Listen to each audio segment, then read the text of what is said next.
So who are sheriffs? What do they do? I heard that you may not even know who the name of your sheriff, and you're certainly not alone. There are 14 counties in Massachusetts, and each county has a sheriff. What do they do? Who are they? So here's the answer to Essex County.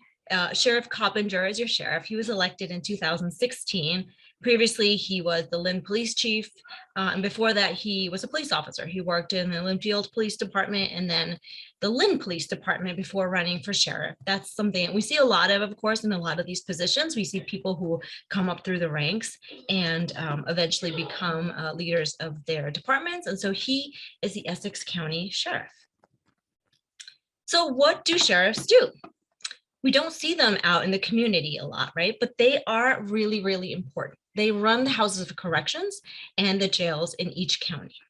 And that means that they control over half of the state's incarcerated population. Currently, there are 11,000 beds throughout the state in county jails and houses of corrections, and I'll talk about the difference in a minute.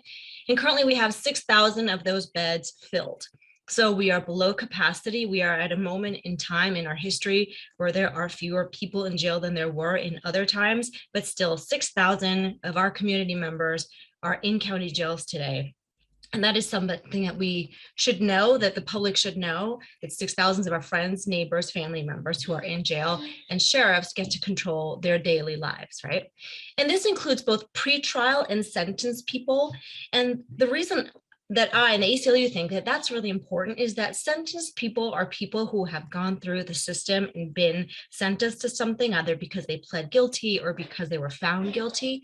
Pretrial people are people who can't make bail for one reason or another, either have been denied bail because of the severity of whatever crime they're being accused of, or they simply cannot pay bail. And that is an issue of economic justice, right? People who, if they had more money, would be free, would be out in the world trying to fight their case. But because they can't make bail, they are in jail. And those sentences can sometimes, the time that you serve pre-trial can sometimes be longer than the sentence you were given at the end of the process. And that's a whole other bucket of information for another day.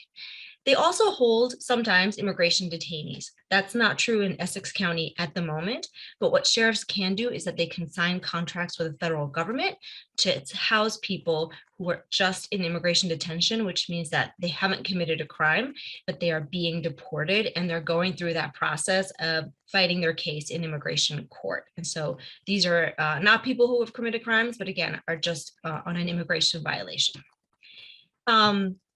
And related to that, sheriffs can enter into contracts with the federal government. They're called 287G contracts, which means that they actually take jail staff, pay them a county salary, but have them work for the federal government as ICE agents, as Immigration Customs Enforcement agents, doing the work of deportation agents. And that's what's called a 287G agreement. Essex County does not currently have one, but we do have one in Barnstable County and one at the state level with the Department of Corrections. Of course, they supervise their corrections and administrative staff. Counties have, large staffs of people that work for them.